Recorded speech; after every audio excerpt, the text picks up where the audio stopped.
Aujourd'hui, et surtout avec cet auditorium plein, évidemment, la grande majorité de ceux qui sont ici pensent que ce déconventionnement n'est pas une bonne chose. Bon, vous le savez, moi je l'ai écrit à toute la communauté, et je dois dire, je suis allé même un petit peu plus loin en disant qu'est-ce que c'est que ce lycée qui est géré d'une façon complètement opaque. Et donc, je crois aussi qu'il faut profiter de ces moments de débat, de discussion, pour aussi mettre les choses à plat sur la table, poser les questions sur cette gestion. Donc, on a appris qu'il y avait deux associations qui se partageaient d'un côté la propriété du lycée, de l'autre la gestion du lycée. Tout cela, qu'est-ce que ça veut dire? Ça, nous n'en savons rien. Nous n'arrivons pas jusqu'à présent à obtenir les statuts de ces associations. C'est quand même un comble. Dans la grande majorité des lycées français de l'étranger, n'importe quel parent peut entrer normalement, peut s'associer à l'association qui gère le lycée. Ce n'est pas le cas ici au Mexique.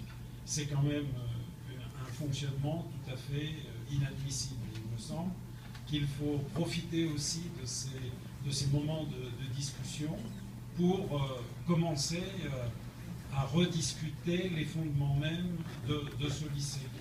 Il nous a fallu faire presque à la Sherlock Holmes pour obtenir la liste des directeurs du lycée, puisqu'on les appelle directeurs, c'est-à-dire les membres du conseil d'administration.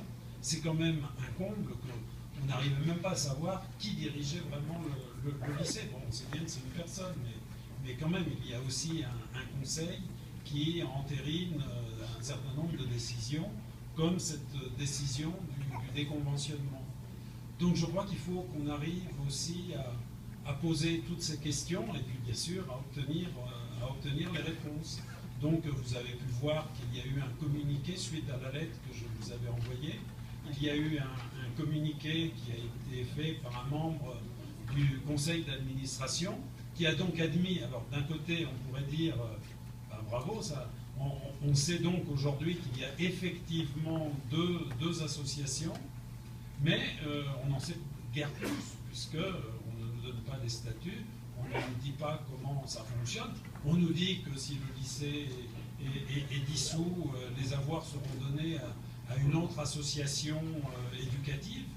Mais enfin, bon, moi je suis resté quand même après sur ma faim. D'un côté, très content d'avoir ce communiqué, mais en même temps, je trouve que nous n'avons toujours pas toutes les bonnes réponses. Alors maintenant, qu'est-ce que l'on peut faire? Alors je voudrais qu'il y a eu une réunion importante, il y a eu deux réunions en fait hier soir, une à l'ambassade, une autre des parents et des professeurs.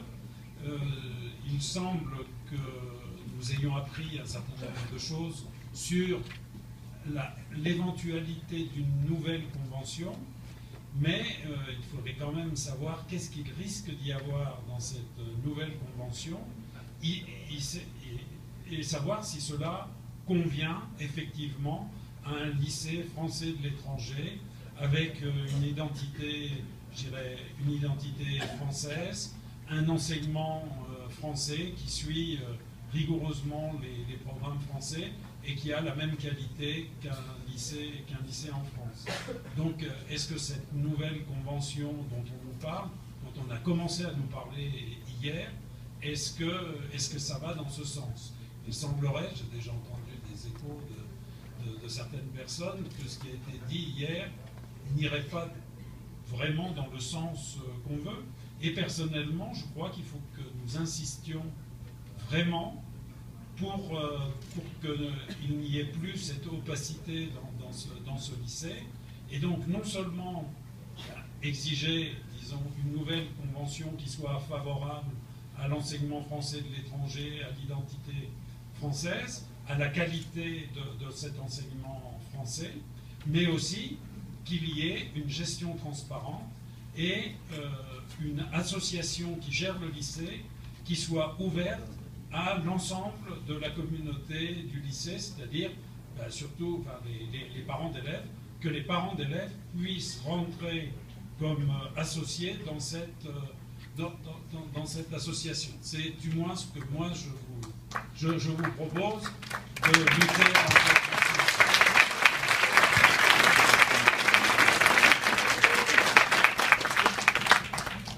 Juste deux mots, donc je laisse pleinement la responsabilité des déclarations de François Boucher. La seule chose sur laquelle je peux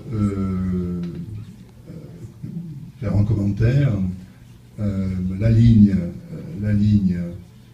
des autorités françaises, c'est tout faire pour le maintien d'une convention entre le lycée franco-mexicain de Mexico et l'Agence pour l'enseignement des Français, l'enseignement français à l'étranger. Le communiqué du porte-parole du Quai d'Orsay a été très clair à ce sujet il y a maintenant une dizaine de jours. Les grandes lignes du communiqué conjoint entre le lycée, l'agence et l'ambassade, les termes avaient été bien entendu acceptés et écrits en commun avec les autorités de Paris. Ce sont le socle de la négociation qui s'ouvre pour arriver dans un délai contraint, à une nouvelle convention pour prendre en compte des évolutions de ces dernières années, la dernière convention ayant été signée en 2002. Donc ces négociations commencent. J'espère qu'elles aboutiront. Étant entendu que nous restons attachés, fortement attachés, à ce que l'établissement reste en convention avec l'agence. Je ne suis pas là pour communiquer au nom des autorités françaises. C'est une réunion convoquée par le député Sergio Coronado avec son suppléant. Donc, je suis là plus en tant qu'observateur que communicant, et donc je vais arrêter là mon intervention. Je vous remercie.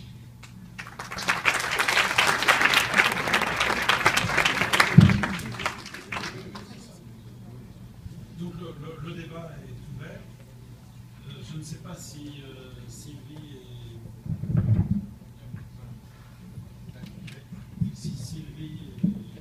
et Michel veulent faire une intervention justement pour donner un peu le point de vue des professeurs et des parents d'élèves. Pour poser si vous avez des questions à poser, bien sûr. Bonjour, je suis Salvador de Maria Campos, ancien élève du lycée français. Ma question va être peut-être un petit peu à la base justement du problème. C'est que si un tel schéma de gestion autonome et de prise de décision du lycée n'est pas du tout réglé par une espèce de législation des enclaves d'éducation française à l'étranger, c'est-à-dire ont-ils vraiment la possibilité de prendre une telle décision de déconvention?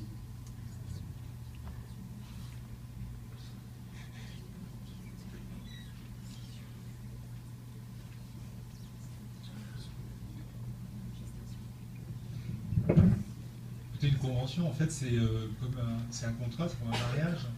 Donc, c'est deux parties qui s'engagent, à main dans la main, à participer à la gestion, à l'encadrement pédagogique d'un établissement à l'étranger. Il se peut qu'une des parties dénonce. C'est rare. L'agence ne l'a jamais fait, puisqu'elle a négocié elle-même en 2002 le cadre de la convention. C'est assez rare, surtout de le faire de cette façon-là. Mais c'est vrai que, par ailleurs, légalement, rien ne saurait s'opposer ou ne peut s'opposer à qu'on puisse dénoncer, quand on est partie contractante, un contrat.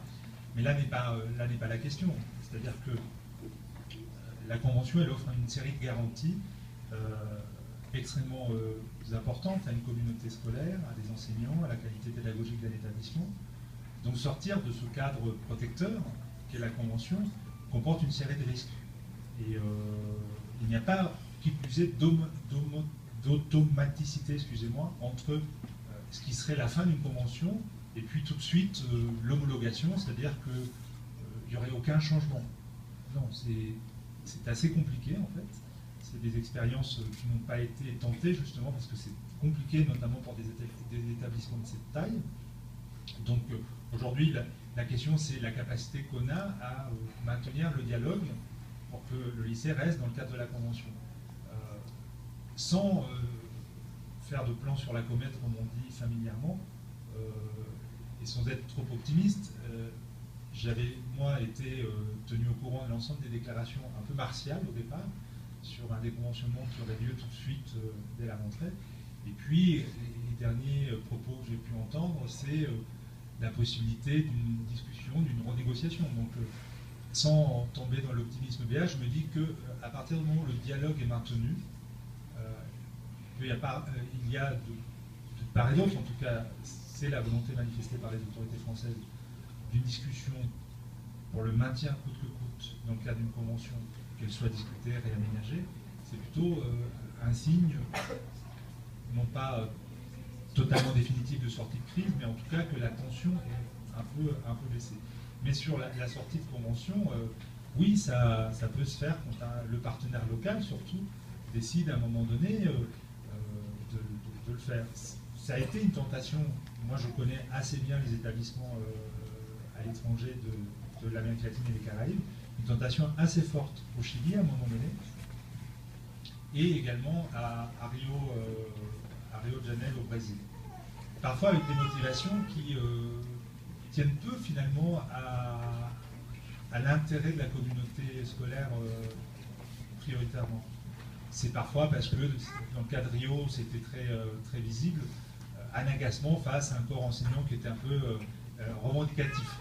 Je me souviens, à l'époque, le corps enseignant recruté au Brésil avait perdu 30 à 40% de pouvoir d'achat en raison du taux de change et de l'augmentation du niveau de la vie au Brésil. Donc, évidemment, on pouvait comprendre que des enseignants qui étaient arrivés au Brésil 5 années auparavant, constatant 40% de perte de pouvoir d'achat, se mobilisent.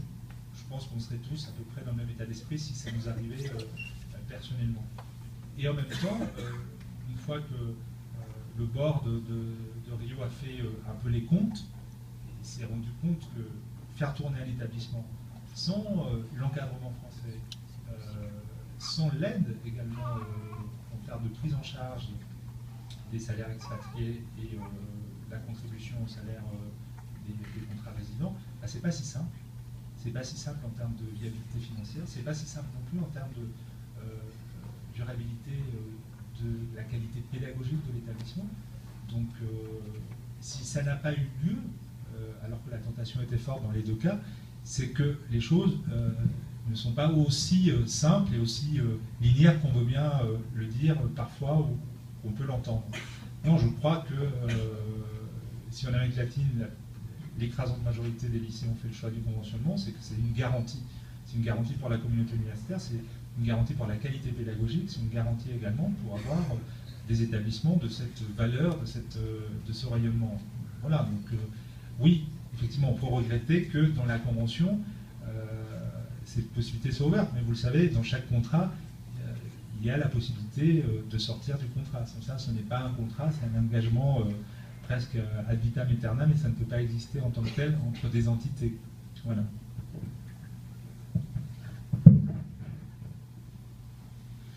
Juste une précision par rapport à ce qu'on a déjà pu entendre au niveau des négociations. Le mot convention en français a beaucoup de synonymes. Dans le sens de l'agence, ça a un sens. Un établissement conventionné, c'est la deuxième catégorie des établissements. Donc il ne s'agit pas de faire passer la nouvelle convention comme étant une garantie que l'établissement demeure conventionné. L'élément notable, la différence notable, ce sera le recrutement des enseignants. Est-ce qu'ils seront toujours recrutés par Paris? À l'heure actuelle, les 90 détachés sont recrutés par Paris, qu'ils soient expatriés ou résidents. c'est qu'une commission de recrutement qui se tient à Paris, qui les envoie après à Mexico. Si les choses changent et que c'est une commission locale qui recrute les enseignants, on ne peut plus parler d'établissement conventionné.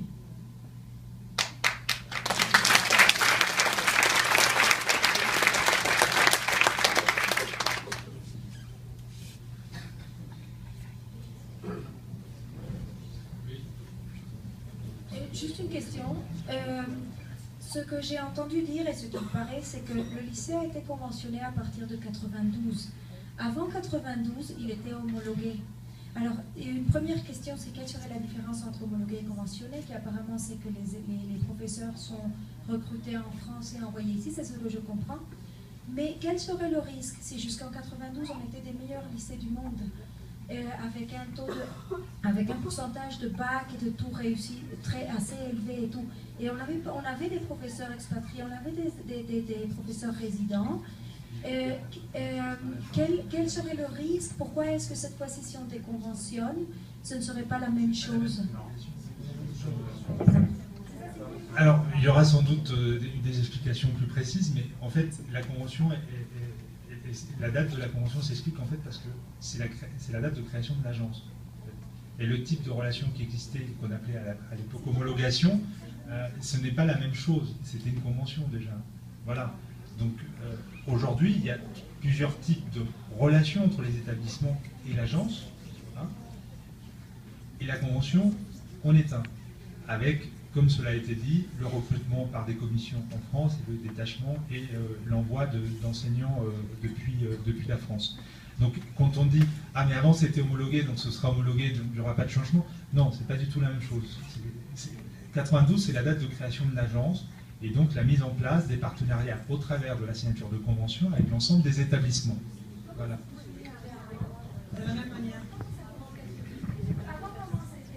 Je me permets de reprendre la parole parce que la sémantique est très, très importante. Nous avons, avant l'agence, il n'y avait pas de différence. Il y avait deux statuts. Les établissements à gestion directe, qui sont des établissements gérés directement par l'éducation nationale. Le lycée de Barcelone est exactement géré comme le lycée de Perpignan. Celui de Buenos-Aires, il y en a actuellement, historiquement. Donc il y avait les établissements à gestion directe et les établissements homologués. L'homologation étant donnée par l'éducation nationale. À la création de l'agence en 1992, qui est devenue un opérateur de l'État pour gérer l'enseignement français à l'étranger, sont apparus 3 statuts. Reste un chapeau, qui est l'homologation. Quels que soient les 3 statuts concernés, la base essentielle est l'homologation donnée par le ministère de l'Éducation nationale. Pour être homologué, je vous renvoie au site de l'agence, qui tout ça est très bien décrit. Il faut respecter un certain nombre de critères, les programmes français, la laïcité, un nombre suffisant de titulaires de l'éducation nationale et une liste de critères dont je ne les ai pas tous en tête. Ça, c'est l'homologation. À partir de la création de l'agence, il y a eu 3 statuts. Donc, la gestion directe qui est restée. Je répète quelques chiffres. 488 établissements homologués, 88 qui font partie du réseau de l'agence pour l'enseignement français à l'étranger. De ces 488, nous avons 75 établissements en gestion directe, les plus récents ayant été Pékin et Tokyo pour des raisons locales. Pékin parce que les Chinois voulaient avoir comme un interlocuteur l'État et non pas une association, et Tokyo, pareil, pour des raisons là, pas de politique, mais de propriété du sol. la tendance actuelle, bien sûr, n'est plus de créer des nouveaux établissements à gestion directe.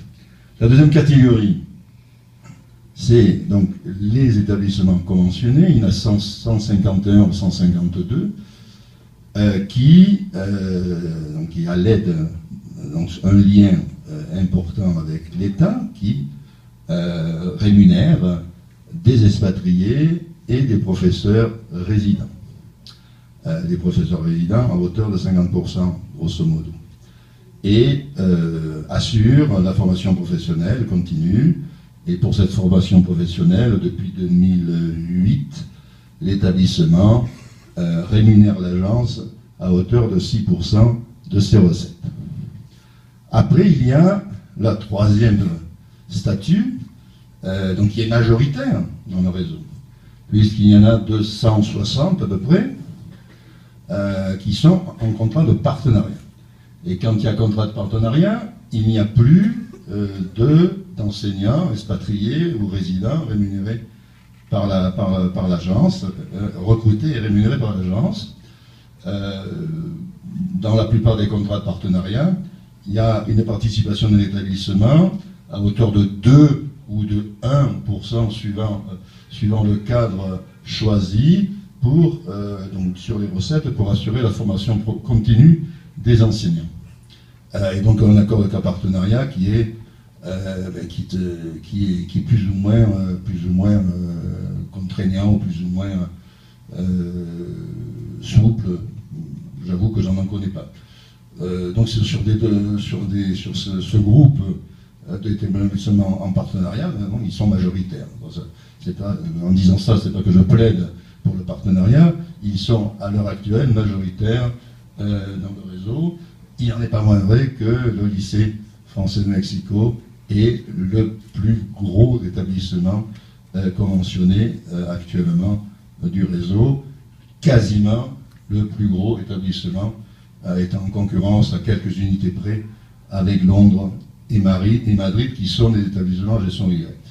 Bon, je voulais vous faire ces petites précisions parce qu'on bute souvent sur les mots, hein, et les mots dans ce débat sont très importants.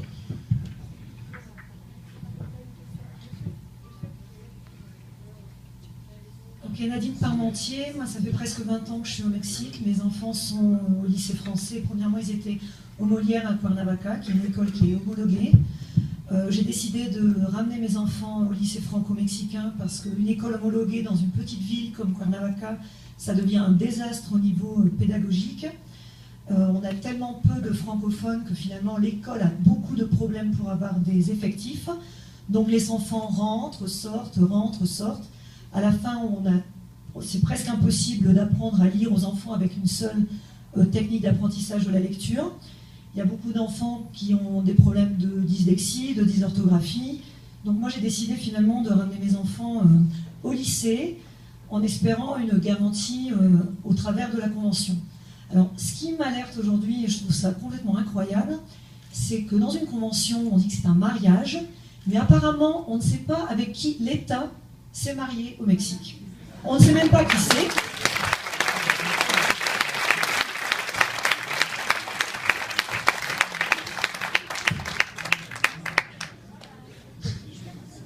Non mais c'est quelque chose d'incroyable. Aujourd'hui on se réveille, on dit on ne sait pas avec qui on est marié.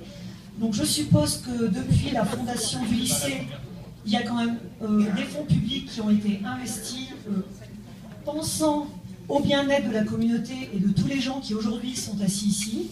Parce que la communauté française, c'est nous. La communauté française, c'est pas 10 personnes qui font partie du conseil d'administration. Et aujourd'hui, on se réveille, on se dit, on ne sait pas à qui on a donné l'argent. Alors moi, je dis, si aujourd'hui, M. Lebrun décide non, on termine la convention, pourquoi l'État ne durcit pas le ton et dit, ok, on fait un plan B avec la convention, enfin, on fait une convention avec une autre association, et les fonds de l'État, la VFE fait une convention avec quelqu'un d'autre, les profs s'en vont avec une autre association, et la communauté en parle à tout le monde.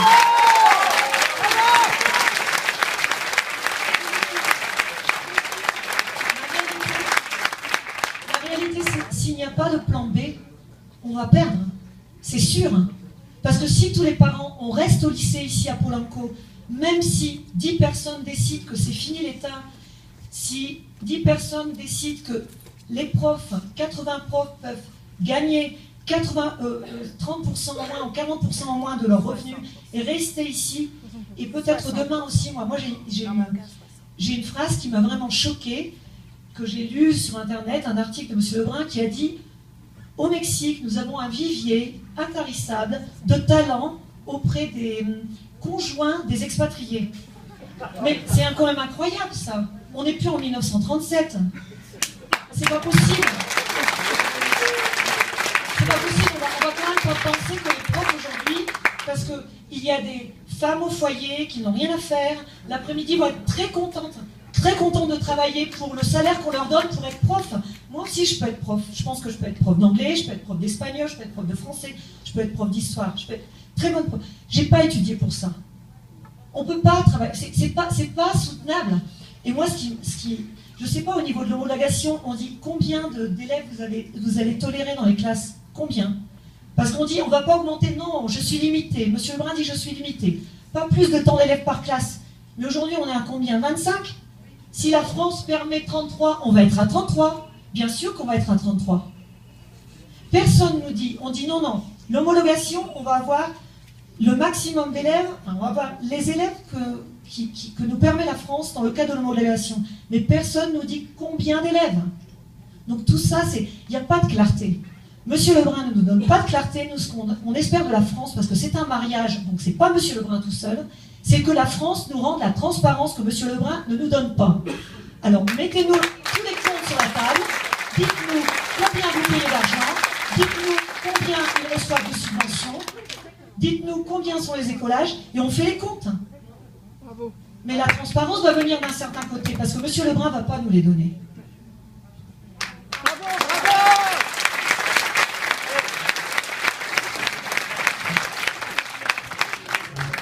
Je suis Michel Picard, je remercie la personne qui vient de parler, je n'ai plus grand chose à dire. Je crois qu'elle a résumé de façon très concrète les problèmes de transparence qui existent dans l'établissement, les problèmes pédagogiques qui peuvent exister s'il n'y a qu'une homologation. Peu d'établissements fonctionnent très bien homologués, ça dans le monde entier, on le sait aussi. Donc, il y a quelques établissements qui fonctionnent très bien, effectivement. Donc je crois qu'effectivement les problèmes sont là. Et je pense qu'il faut une convention à un niveau assez élevé pour qu'il y ait pratiquement, avec les enseignants actuels, un nombre équivalent d'enseignants actuels qui restent dans cet établissement, soit résidents, soit expatriés. C'est tout ce que j'ai à dire. Merci.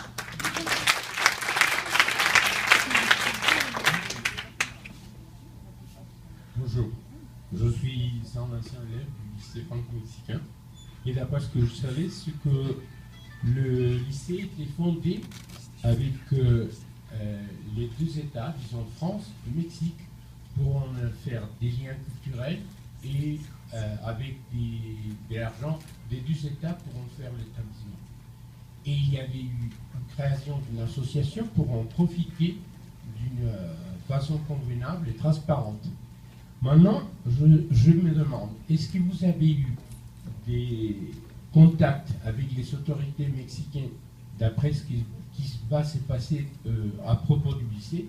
Parce que c'est pas possible qu'on ait un établissement créé pour faire des liens culturels et avec des apportations des deux États. Maintenant, il y a un groupe qui va en profiter de ce que on n'a pas le droit de le faire. Bon. Est-ce que vous avez eu contact avec les autorités mexicaines? Alors très rapidement, avant de venir, en fait, j'avais effectivement dit à l'ensemble des autorités françaises qui sont mobilisées sur le sujet qu'il me semblait nécessaire, évidemment, d'intervenir également du côté mexicain. Donc j'avais demandé et j'avais obtenu un rendez-vous avec l'ambassadeur du Mexique en France, au nom des parlementaires qui sont co-signataires de la lettre dont je vous ai parlé tout à l'heure, on puisse lui faire état de l'inquiétude de la représentation nationale, des enseignants ici au Mexique, sur le fait que, au moment même où les relations entre la France et le Mexique reprenaient un tour nouveau, il nous semblait totalement inapproprié que le lycée soit déconventionné. Et donc on souhaitait lui faire part de la mobilisation à la fois des parlementaires, mais également de la position très ferme de la France d'un maintien dans le cadre du conventionnement. J'avais demandé également ici, mais je ne sais pas si on pourra le faire vu les 4 heures de retard qu'a pris l'avion, un rendez-vous au ministère des Affaires étrangères aujourd'hui. À mon avis, ça va être un peu compromis, pour justement faire part également de cette volonté. Je crois que l'histoire du lycée franco-mexicain, c'est pas simplement l'histoire d'entité et d'une agence. C'est aussi l'histoire de 2 pays, et donc dans ce cadre-là, il faut que, à ce niveau-là, les uns et les autres se sentent mobilisés et concernés. Pour revenir un peu à la question que vous nous avez posée ou que vous m'avez posée, je crois que je n'ai pas grand-chose à retirer sur la demande de transparence ou de clarté.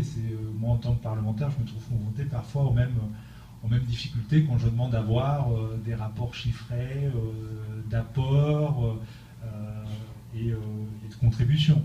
Donc ce que je suis moi en train d'étudier, parce que c'est une possibilité que donne le Parlement français à partir du moment où l'État français contribue au fonctionnement d'institutions, qu'elles soient en France ou à l'étranger, c'est de voir si une mission d'évaluation en fait est possible. C'est toujours la Commission des finances le fait de temps en temps à l'Assemblée nationale, de déléguer des parlementaires pour aller voir comment l'argent public, les fonds publics sont utilisés. Cela dit, moi je pense que la question la plus importante, et ça ne veut pas dire que je ne partage pas les préoccupations sur la transparence, sur la gouvernance, sur ces questions qui me paraissent totalement prioritaires, pour moi ce qui me semblait nécessaire, c'est que le dialogue ne soit pas totalement rompu pour donner une chance au maintien du lycée dans le cadre d'une convention. Les informations que moi j'ai obtenues hier avant de monter dans l'avion, à la fois de la part du ministère, mais également de la part de la directrice de l'Agence pour l'enseignement du français à l'étranger, c'est que ce qui semblait être inéluctable ne l'est plus tout à fait, que l'état d'esprit a un peu évolué. Donc moi je me félicite de ça, et autant je partage les demandes d'une plus grande clarté, d'une plus grande ouverture, et on le voit, hein, c'est des difficultés que rencontrent beaucoup d'établissements où finalement les équipes qui ont été des chevilles ouvrières de la création de cet établissement, et le Chili c'est aussi le cas, c'est un très grand établissement, ont parfois, puisqu'elles ont porté à bout de bras ce projet, un peu de mal à s'ouvrir, à considérer que d'autres, et notamment les parents d'élèves, peuvent participer de manière totalement légitime à l'animation et à la vie scolaire. Ils y voient parfois une forme d'intrusion. Bon, c'est des évolutions qui me semblent nécessaires et qui doivent être comprises comme telles. Cela dit, dans l'agenda, ce qui me paraît totalement prioritaire, c'est la discussion aujourd'hui sur la nature et la possibilité de signature d'une nouvelle convention, c'est-à-dire du maintien de l'établissement dans le cadre d'une convention. Ça ne veut pas dire qu'on doit balayer les autres questions en considérant qu'elles ne sont pas importantes. Mais dans toute politique de négociation, il y a une stratégie, et la stratégie doit nous conduire aujourd'hui à faire en sorte de rester les uns et les autres autour de la table. Ensuite, quand le débat commence, quand la discussion est ouverte, quand on voit de part et d'autre qu'on ne souhaite pas la quitter et qu'on souhaite à nouveau maintenir une convention, il faudra évidemment discuter les termes. Mais on n'en est pas encore là. Voilà.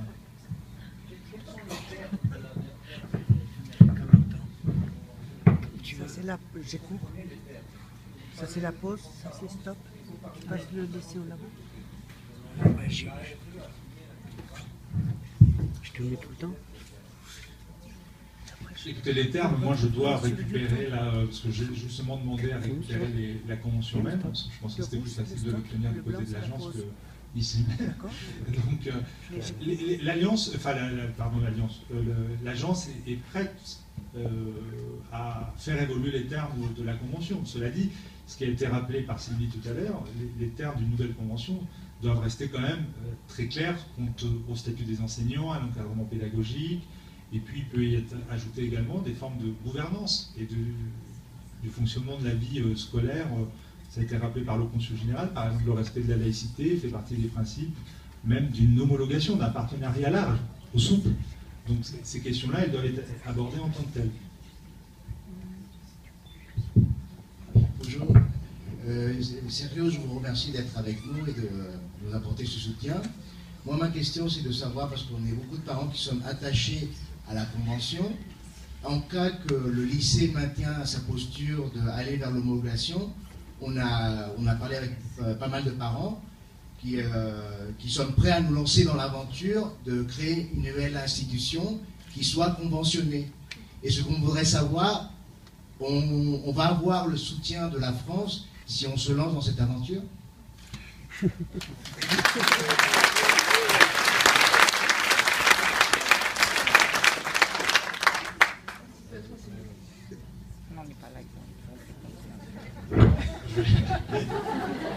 J'attendais peut-être une autre...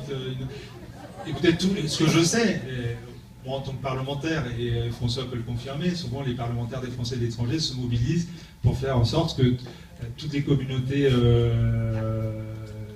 franco-nationales qui ont un projet d'établissement ou un projet pédagogique ou scolaire destiné à la communauté française et à la communauté nationale puissent bénéficier du soutien de la France. Donc ça, c'est une réponse de principe. De fait, on le fait. Hein. Il s'agit par exemple parfois des programmes flammes ou d'ouverture d'écoles, parce que ça participe de la présence française dans le monde, et donc on pense qu'il est de la responsabilité de la France d'aider celles et ceux qui, au jour le jour, en sont les meilleurs ambassadeurs.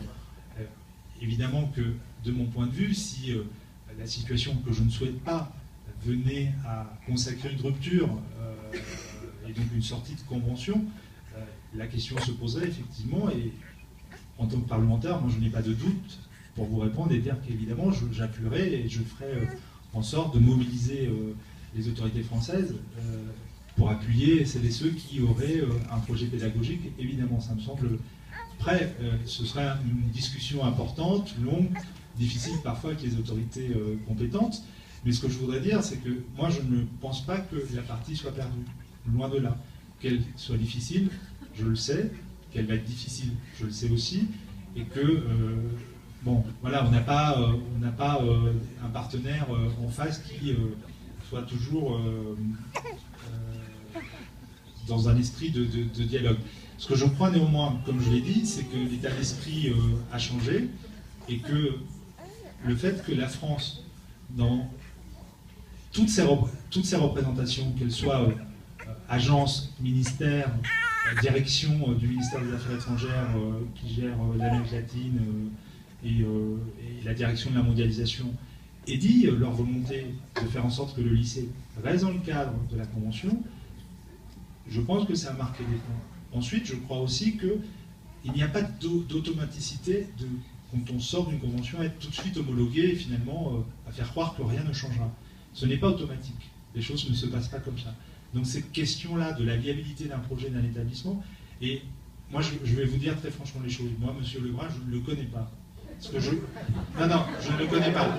Donc j'aurai l'occasion, je le connais par ses textes, ses positions, mais voilà, moi je ne suis pas venu condamner ou accuser quelqu'un.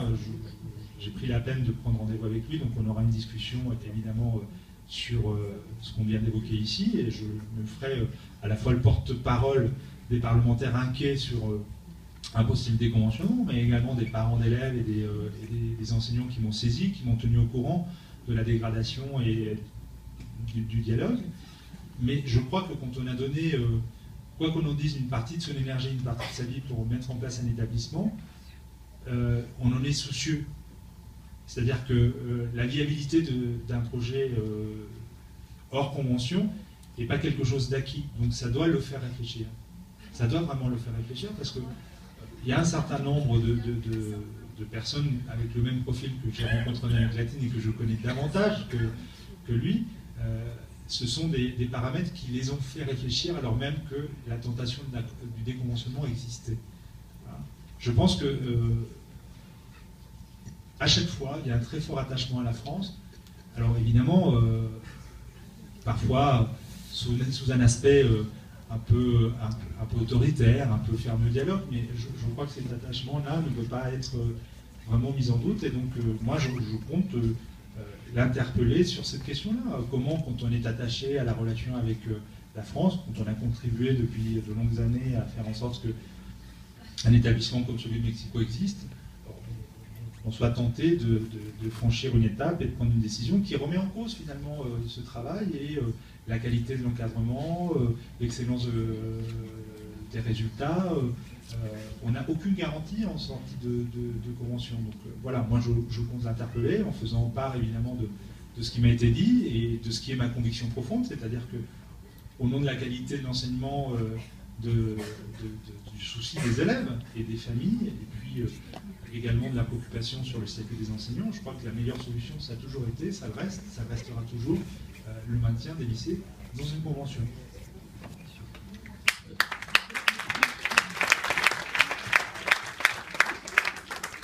Je ne pense pas qu'on doive sous-estimer Lebrun dans sa détermination. J'imagine qu'il a dû peser le pour et le contre de sa décision. Jusqu'où la France est-elle prête à aller dans le cadre de ce maintien de cette décision?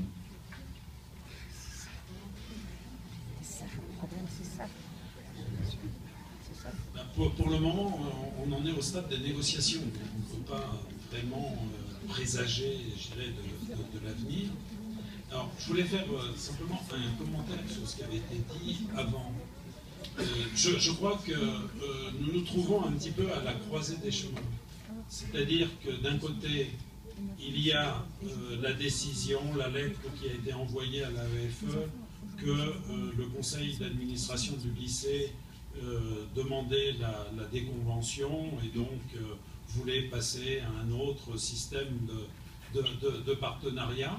Et dans ce cadre, la décision de l'AEFE de dire qu'elle ferait absolument tout pour maintenir ce conventionnement. Mais nous devons aussi penser à l'autre alternative, effectivement, si le déconventionnement est maintenu. Alors, il y a quelques personnes qui ont déjà, je dirais, avancé sur ce qu'on peut appeler un plan B, qui serait de créer une autre école avec un certain nombre de professeurs qui sont déjà ici au Mexique.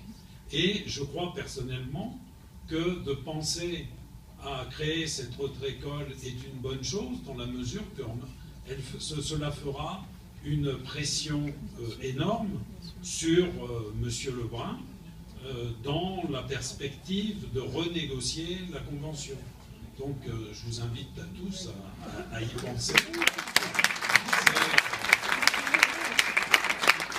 C'est à mon avis le plan B qui est possible, mais il est surtout important de rapidement avoir, je dirais, un projet et de pouvoir montrer que ce projet est viable. Et je crois que ce serait la meilleure réponse que l'on pourrait donner à M. Lebrun s'il persiste dans le déconventionnement. Oui, alors moi j'ai une question, bonjour. Donc je suis très attentive, vous parlez beaucoup sur le fait qu'on veut maintenir une convention. Donc, on est tous d'accord avec ça, il faut maintenir une convention.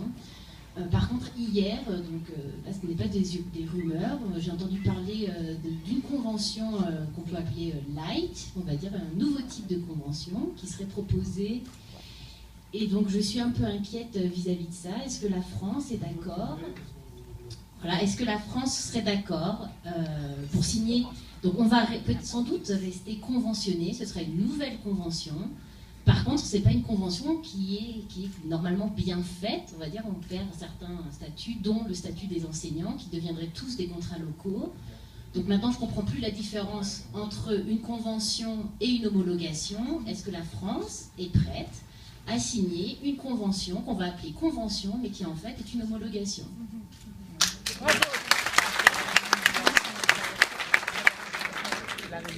Oui, c'est hier.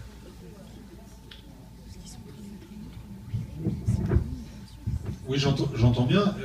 Écoutez, pour moi, une convention, ça ne peut pas être la négation d'une convention, et notamment sur la question du statut des enseignants. Donc, je pense que l'agence...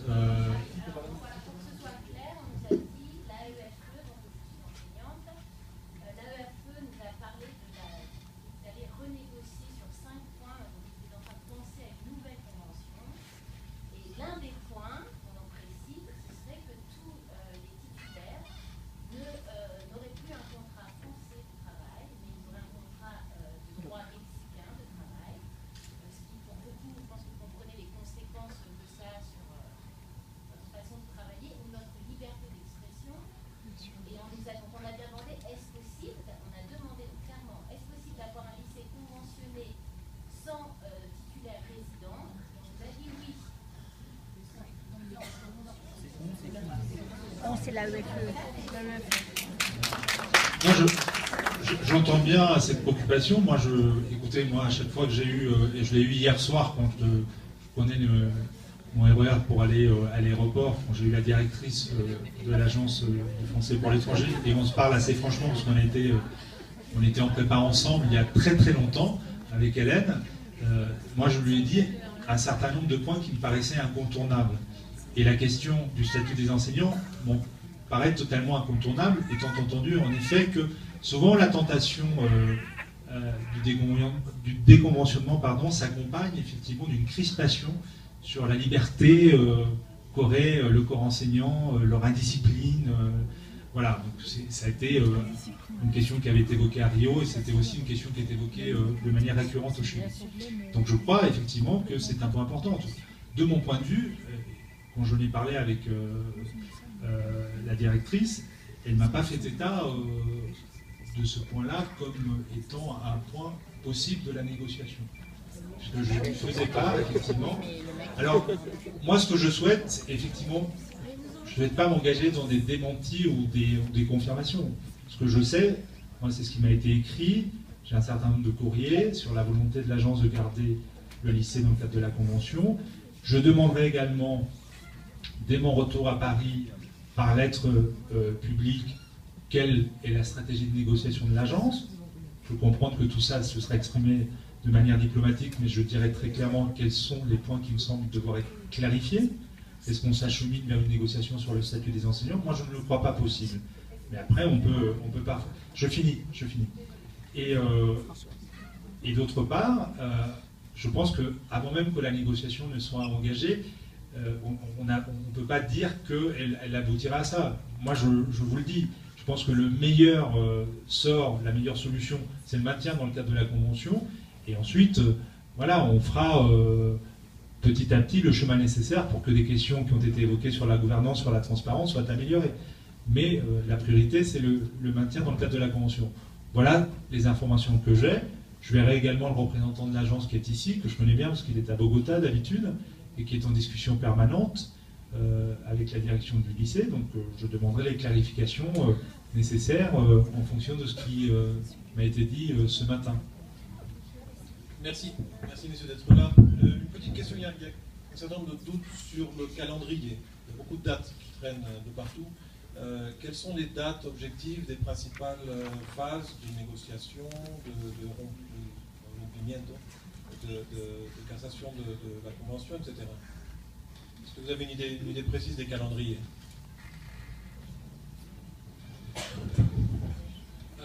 Pour le moment, ce que l'on sait, c'est que s'il y a déconventionnement, c'est à partir de septembre 2014, puisque la date a été fixée dans la lettre envoyée par Claude Lebrun à la EFE pour préciser le déconventionnement. Par contre, s'il y a elle est démarrée, donc cette nouvelle négociation sur ce qu'on ne sait pas très bien, un accord de partenariat ou un nouvel accord de convention. Ce que l'on sait, c'est que tout doit être bouclé pour la mi-janvier, fin janvier, car l'ensemble du corps enseignant, tous les enseignants doivent décider de leur avenir, de savoir ce qu'ils vont faire en janvier. Donc on a vraiment, je dirais, une date butoir qui est le 31 janvier. Pour le 31 janvier, nous devons savoir ce que va devenir ce lycée, et les enseignants doivent savoir, comme on dit, à quelle sauce ils vont être mangés. C'est vraiment fin janvier.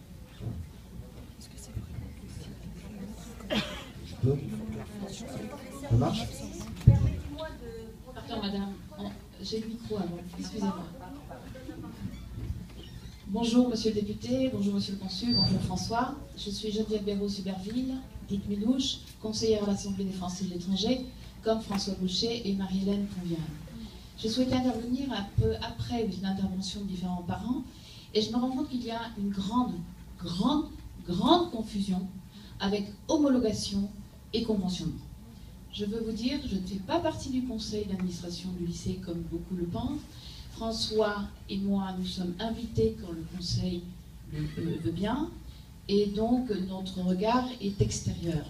La lettre dont parlait François, c'est Marie-Hélène Ponvian, qui est conseillère de l'Assemblée, mais aussi du lycée, qui l'a envoyée en disant donc comment sont les deux associations qui gèrent ce lycée. Monsieur, le lycée n'a pas été fondé par la France et le Mexique. C'est une association de droit local. C'est des membres de la communauté française qui ont apporté de l'argent il y a des années pour le fonder et ont fait un accord avec le ministère d'Affaires étrangères. Effectivement, l'agence a été créée en 1990 et le lycée a passé une convention en 1992. Je reprends les chiffres de monsieur le consul. 488 établissements dans le monde qui appartiennent à l'agence sont tous homologués. C'est l'homologation qui va vous permettre de suivre le programme français et d'avoir un certain pourcentage de professeurs titulaires de l'éducation nationale. Ce pourcentage, on dit des chiffres de partout, 50%. C'est ce que veut l'agence.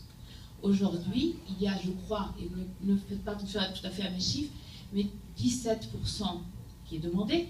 Je crois le lycée en a 30%. Donc, l'homologation, tous sont homologués. C'est ça qui est important, c'est l'homologation. Je ne sais pas si c'est bon, si c'est l'homologation qui vous donne ce droit. Écoutez, 250 établissements dans le monde ne sont que homologués. Oui, mais il y a une différence. La convention est, si je veux aller vite et si je veux expliquer un peu plus rapidement, c'est si l'établissement veut, pour sa gestion et pour recevoir une aide de France, fait une convention. Mais qu'est-ce que c'est? C'est comme si une institution demande un outsourcing, c'est-à-dire demande de l'aide de professeurs ou décide de les avoir par lui-même. Je ne suis pas ni pour ni contre le conventionnement. Je veux juste que...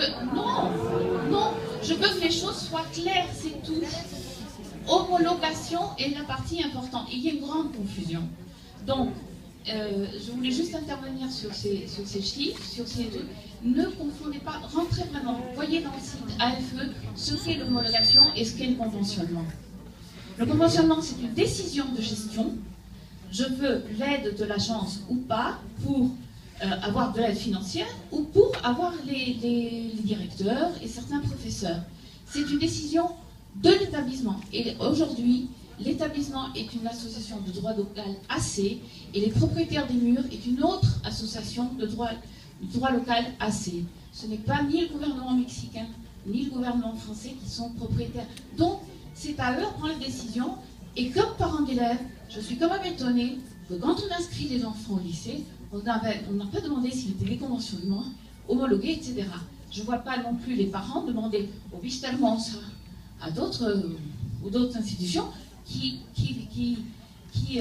fait partie du conseil d'établissement. Mais c'est vrai, je crois qu'il y a une grosse erreur de communication de la part du lycée franco-mexicain. Pardon, je peux parler? Moi, je veux parler.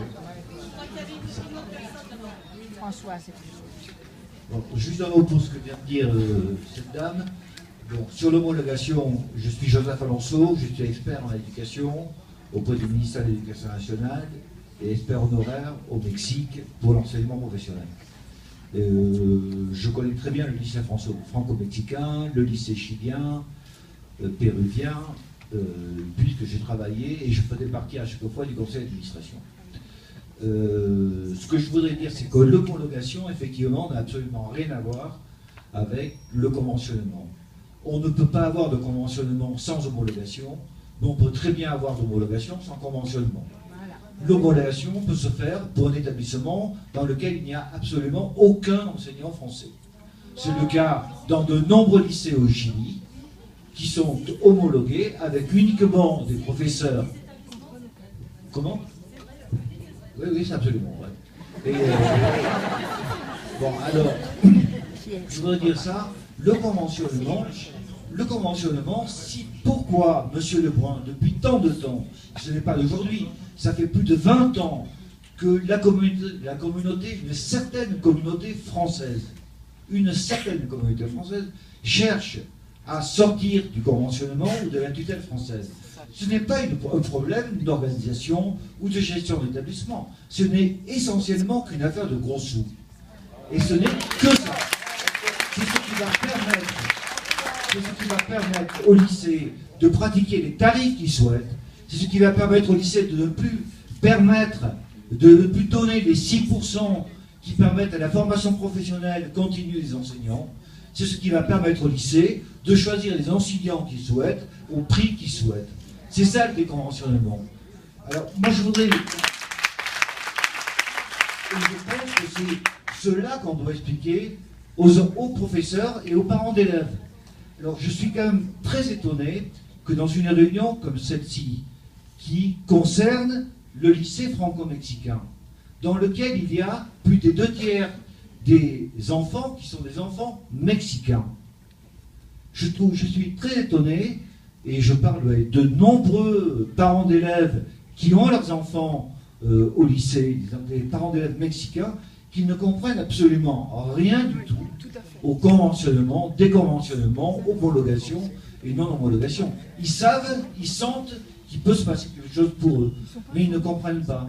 Et je pense que nous avons un travail très important à faire auprès de ces parents d'élèves mexicains qui ont leurs enfants au lycée, parce qu'ils ont confiance dans la qualité de l'éducation française donnée par l'homologation et par le conventionnement. Voilà.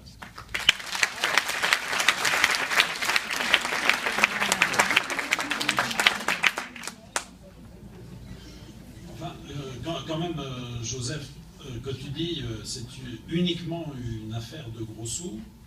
Personnellement, je ne suis pas tout à fait d'accord. C'est-à-dire, il y a une affaire de gros sous, effectivement, mais il y a aussi toute la partie pédagogique et il y a toute la partie sur les contrats des enseignants qui ne sont absolument pas du tout les mêmes. Lorsque le lycée est homologué, il est uniquement homologué, et quand il a, en plus de l'homologation, une convention, ce qui est le cas, disons, dans le moment présent ici.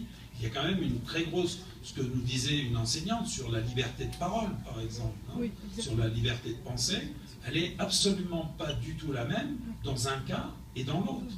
Et donc, elle n'est pas du tout la même si l'on veut un lycée qui est vraiment une identité française. Ce n'est pas du tout la même chose lorsque nous avons un lycée qui est uniquement homologué et lorsque, en plus de l'homologation, il est conventionné. Et je crois qu'il faut quand même aussi montrer ce volet des choses. Je suis d'accord avec toi sur les gros sous. Et on le sait qu'il y a une affaire de gros sous derrière tout ça. Mais ce n'est pas la seule chose. Et je crois qu'il faut aussi insister pour bien l'expliquer aux parents d'élèves, c'est que les enseignants, je dirais, ont aussi leur mot à dire dans un lycée. Ils ont une façon de penser, de faire les choses qui est très très importante. Et je crois que si le lycée est déconventionné, c'est tout ce volet-là que nous allons perdre. Et moi, j'y suis particulièrement très attaché. J'ai été dans des conseils d'administration, dans des lycées dans d'autres pays du monde, et je crois que l'important, c'est cette identité française. Sinon, à quoi ça sert d'avoir un lycée franco quelque chose ?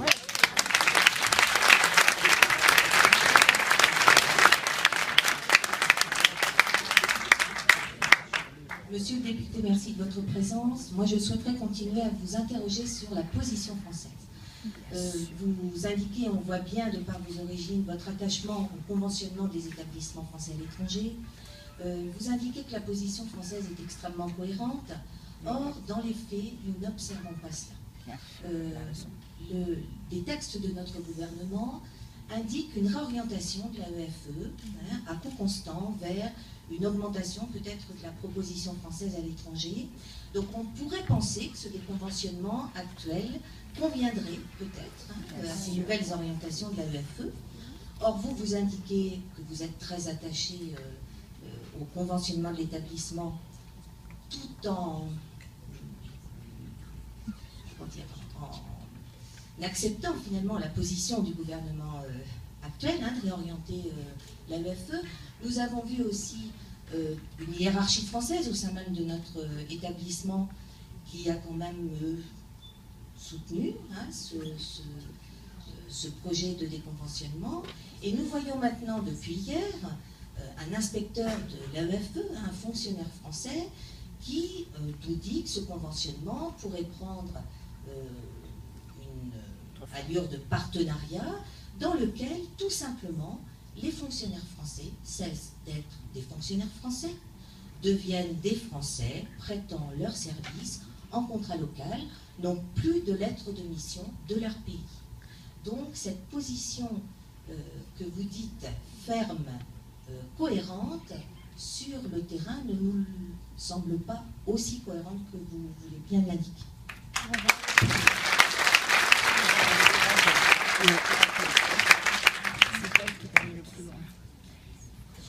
La position des autorités françaises sur le cas du conventionnement du lycée franco-mexicain me paraît, moi, assez claire. Et je ne pense pas l'interpréter ou me faire le VRP complaisant de cette position. Je me suis assuré également par des courriers, des entretiens, que finalement, et l'agence et le gouvernement français allaient mettre toute leur énergie dans la période qui s'ouvre à un maintien dans le cadre de la Convention.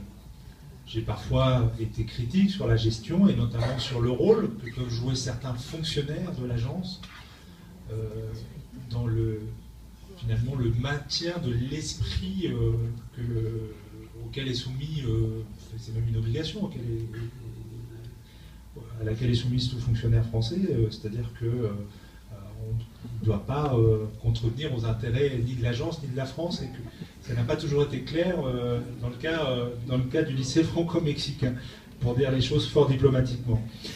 L'autre sujet que vous évoquez, c'est les moyens mis par la France dans son action extérieure, dans la réforme à venir du réseau consulaire, la diminution de 2% du budget de l'agence. C'est un débat politique et je ne vous renverrai qu'à une seule chose, c'est à mes prises de position dans le cadre des votes qui ont lieu aujourd'hui et qui vont continuer notamment sur le budget en France. Moi, je ne crois pas qu'on puisse se déployer et garder une ambition qui me semble nécessaire de présence à l'étranger dans le cadre d'une politique uniquement préoccupée par des impératifs comptables. Voilà. C'est une façon de ne pas vous donner tort, madame.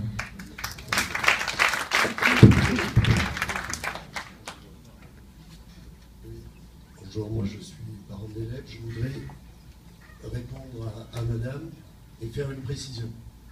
Madame nous dit qui s'est posé la question de la Convention avant. Moi, comme expatrié français, oui, quand je choisis un pays, quand je choisis une mission de 1 an, 2 ans, 5 ans dans un pays, je choisis un pays et une ville où il y a un lycée français conventionnel. Donc oui, nous, expatriés français, au moment de choisir d'aller dans un endroit, on choisit en fonction de ça. Si vous changez la convention maintenant, on se retrouve dans un pays où on n'a plus cette garantie. Moi, demain, mes enfants seront dans un autre lycée, dans une autre ville. Je veux une continuité, je veux une garantie. Si on enlève cette convention, si on part sur un partenariat, je n'aurai plus cette garantie.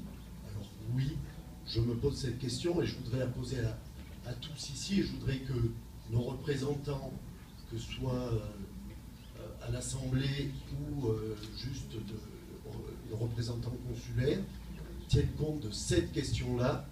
Qu'est-ce que nous, parents, avons à gagner à la fin de cette convention? Qu'avons-nous à gagner?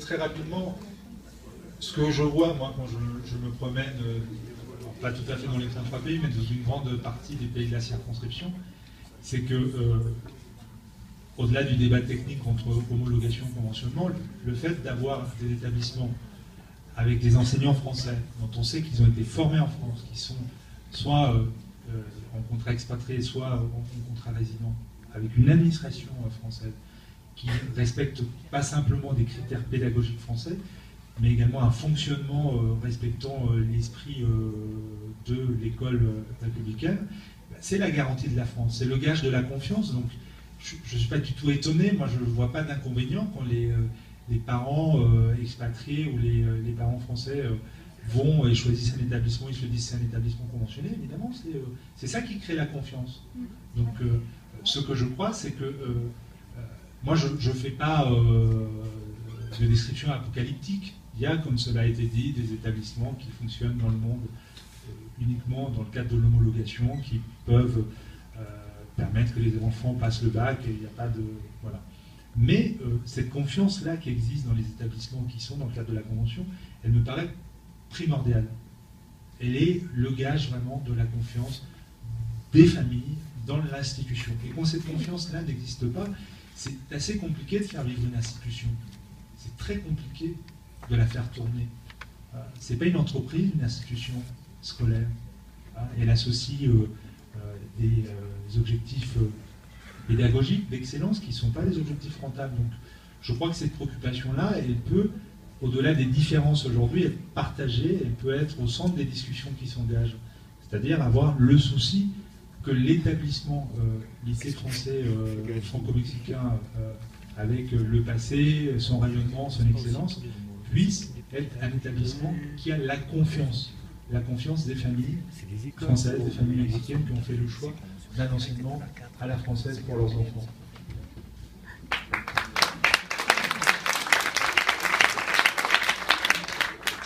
Je voudrais aussi ajouter quelque chose qui m'a toujours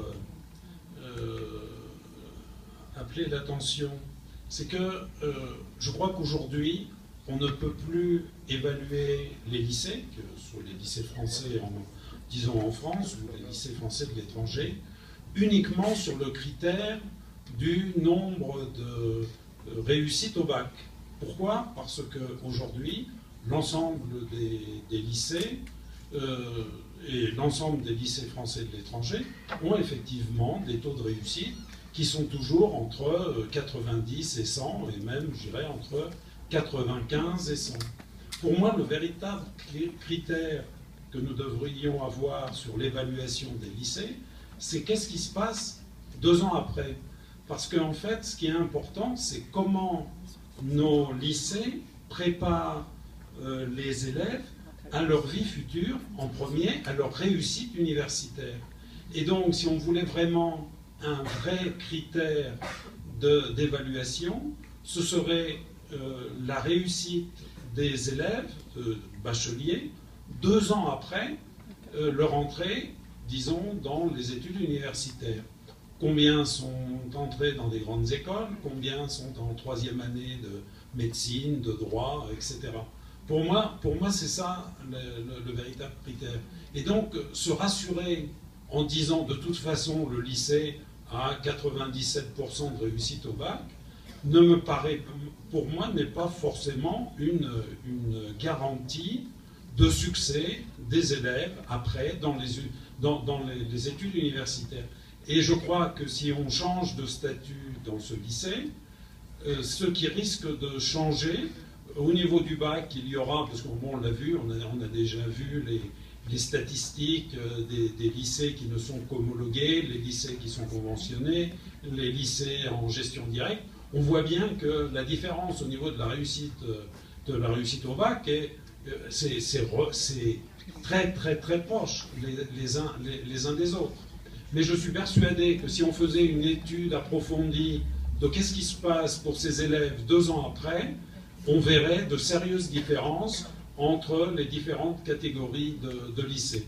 Et je pense, comme ce qui vient d'être dit par un expatrié, je pense que les parents auront une garantie bien plus importante sur la qualité, du lycée si nous avions ces évaluations, je dirais, 2 ans après, et c'est ça qui va jouer. Si ce lycée est déconventionné, je suis persuadé que d'ici un certain temps, on verra cette qualité baisser. Je reprends la parole en tant que monsieur loyal. On va arrêter là cette réunion parce que monsieur le député souhaiterait avoir parlé directement avec les enseignants qui le souhaitent. Je crois que le débat a été vaste. On a... Il y a encore 2 questions. Ok. Je poursuis ce qu'a dit le monsieur qui est en train de sortir là, s'il vous plaît. Je pense qu'on n'a pas répondu à cette question. Jusqu'où la France est-elle prête à faire pression pour rester dans le conventionnement? 2, une question qui nous concerne à tous, parents d'élèves ici. Qu'est-ce qu'on a fait à Rio? Les gens ont arrêté de payer, tout simplement. Donc, est-ce qu'on est prêt, nous, à faire quelque chose en tant que parents d'élèves et ne pas attendre que la France...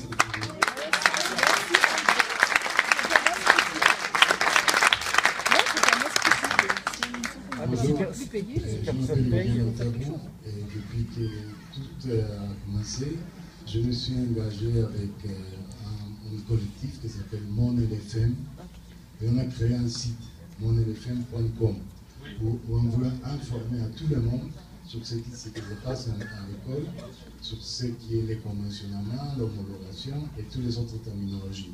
Et surtout, avoir votre avis. Et vous pourrez vous exprimer aussi dans ces sites avec vos messages.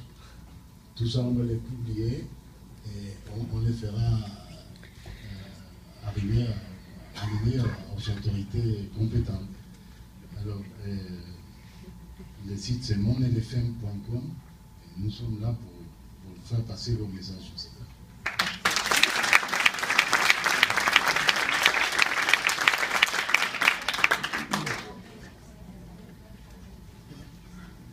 Je sais qu'il y a une grande activité sur les réseaux sociaux, puisque avant de prendre l'avion, je me suis rendu compte qu'il y avait un follower sur Twitter qui était mon lycée français franco-mexicain. Voilà, donc, je suis très au courant, et puis c'est bien parce que ça permet d'actualiser en fait, et pour que l'ensemble de celles et de ceux qui sont intéressés par la situation puissent être à un niveau d'information similaire. Sur la position de la France, je pense que la France elle est prête en tout cas elle l'a montré, à parler d'une voix à la fois cohérente, unique et forte, que sur la question d'un établissement et d'un possible déconventionnement, le ministère des Affaires étrangères, par la voix de son porte-parole, prenne position très publiquement lors de son point de presse. D'habitude, le point de presse du ministère des Affaires étrangères traite des dossiers comme ceux de la Syrie, l'intervention en Centrafrique ou la présence des troupes françaises au Mali. Donc, une partie de son intervention a été consacrée spécifiquement à rappeler la position de la France, la volonté du gouvernement français de voir l'établissement franco-mexicain rester dans le cadre de la Convention. Pour moi, c'est un signe plutôt encourageant. Ensuite, moi je l'ai dit tout à l'heure, je rejoins dès demain la délégation du président de la République au Brésil, puisqu'il est en visite d'État. J'ai aussi mon rôle en tant que porte-parole de ce que j'ai entendu et vient d'entendre, en fait, et un message à faire passer. Et l'occasion m'est donnée, au cours de ce déplacement de 2 jours et demi, d'être souvent au contact du conseiller diplomatique du président de la République. Donc je crois que vous n'êtes pas sans le savoir, qu'il y a un voyage d'État qui est programmé pour l'année qui vient de François Mitterrand, c'est les relations entre la France et François Hollande.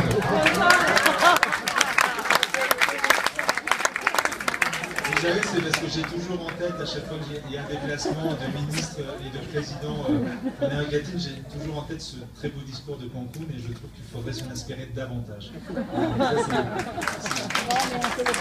un peu mon histoire aussi. Voilà. Et donc je crois que dans le cadre de ce voyage, la question de la situation du lycée n'est pas une question anecdotique. Voilà. Donc en tant que parlementaire, par ailleurs, moi j'ai tenu à informer très régulièrement, il y a d'autres canaux, je le sais, à la fois François, le poste ici,